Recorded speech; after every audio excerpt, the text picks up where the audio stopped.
मराठी आपल्या SAT academy YouTube चॅनलवर मग सर्व विद्यार्थ्यांचं स्वागत करत आहे। सगळ्यांना गुड इव्हनिंग। आणि असं अपेक्षित मानतो की माझं साऊंड तुमच्यापर्यंत क्लिअर येत आहे। काही लोकांच्या काही स्टुडंट लोकांच्या कमेंट्स होत्या की सर कॅमेरा जवळ घेऊन जे व्हिडिओज किंवा जे काही मॅथ असेल किंवा जे टॉपिक असतील महत्त्वाचे ते थोडंसं क्लिअर दिसलं पाहिजे।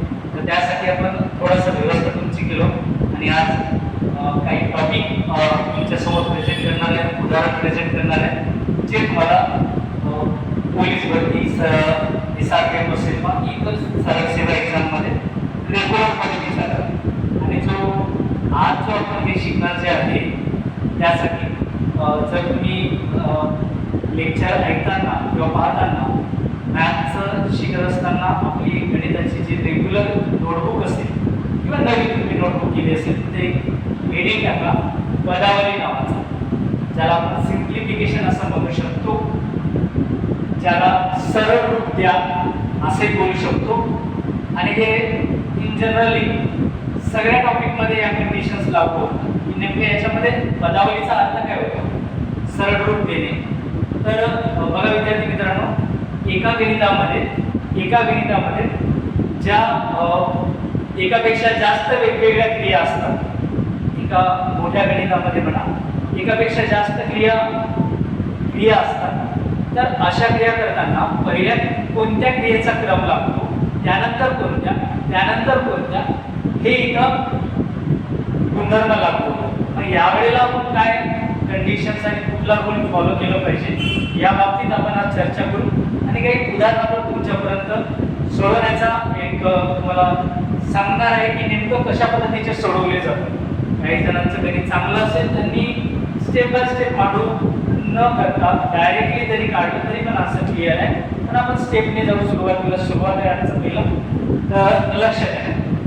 तर आजचा आपला जो टॉपिक आहे पदावली, ज्याला सिम्प्लिफिकेशन म्हणतो। आणि आताच बोललो की एकाच गणितामध्ये एकापेक्षा जास्त क्रिया असतात, अशा कंडिशनला आपण पदावली असं नाव देऊ शकतो। तर मग याच्यामध्ये काय आहे, ज्याला आपण बोडमास रूल असं इंग्रजीमध्ये बोलू शकतो। त्यांचे भागवैभव इथे लिहून दिलं आहे, काही जणांना दिसणार नाही पण ते थोडंसं मोठं क्लिअर बोलण्याचा प्रयत्न करत जाईल। कंस म्हणजे याचा अर्थ कंस आणि कंसचा विचार करायचा, कंस येईल इथे लिहून देतो, कंस ब्रॅकेट, त्याचेही काही प्रकार आहेत। किंवा एका गणितामध्ये एक मोठा कंस, त्याच्या आतमध्ये कंस, त्याच्या आतमध्ये कंस आणि त्याच्या आतमध्ये कंस। मग सर सुरुवातीला कोणता कंस सोडवायचा, कारण आधी तर कंस सोडवावा लागतो। त्याच्यानंतरचा असतो चेचा अर्थ लक्षात ठेवा, चे हा उल्लेख असेल त्यामध्ये गुणाकाराची कंडिशन्स घ्यायची, नंतर असेल भागाकार आणि त्यानंतर असेल गुणाकार आणि त्यानंतर असेल बेरीज आणि नंतर असेल आपली वजाबाकी। तर हे अशा पद्धतीने याला इंग्रजीमध्ये म्हणू शकतो bracket or division, multiplication, addition आणि सबट्रॅक्शन।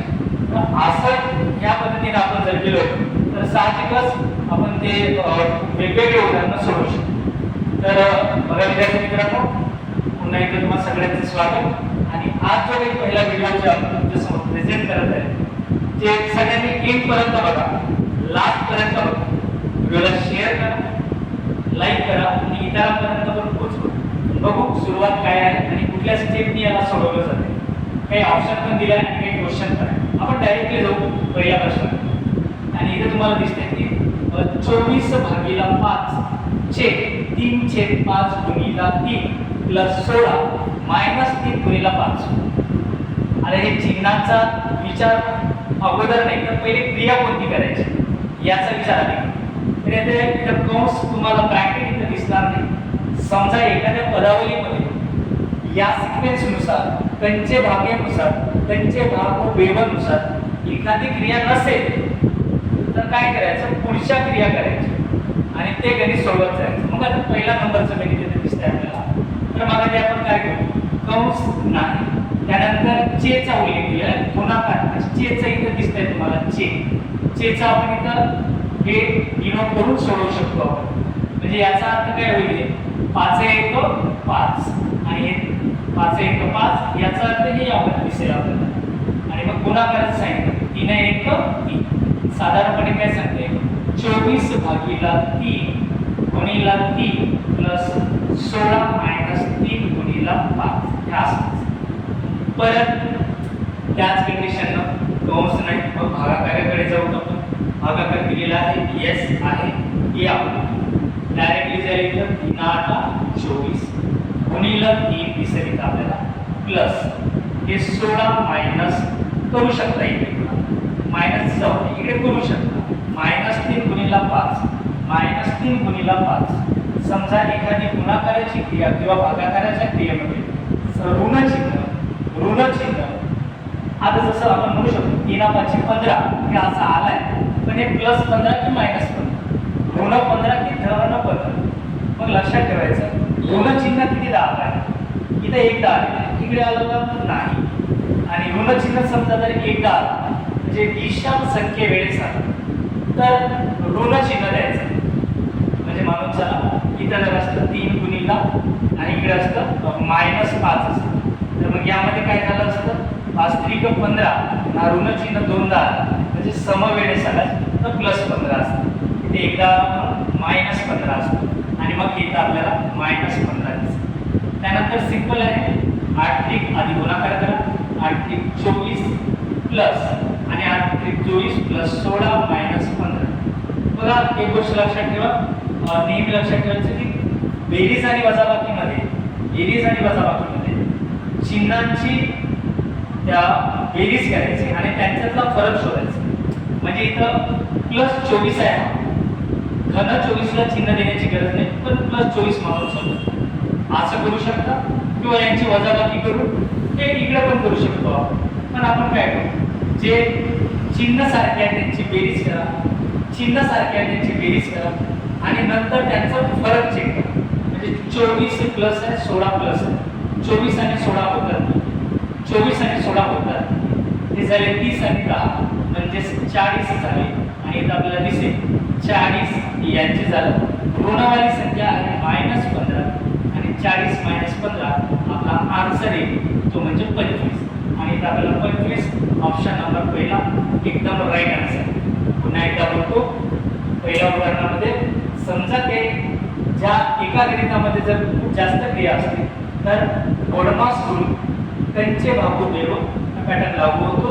आपण आधी काय केलं, छेचा उल्लेख आलेला आहे इथं कंस नव्हता, ते त्या पद्धतीने इथं गुणाकाराचं चिन्ह ठेवून हे आपण कॅल्क्युलेशन केलं. आन्सर आला आपला 3 24 भागीला 3 गुणिला 3 म्हणजेच +16 - 3 गुणिला 5. इकडे 8 चा भाग केला म्हणजे 3 8 24 आणि 3 ला 3 16 - 15.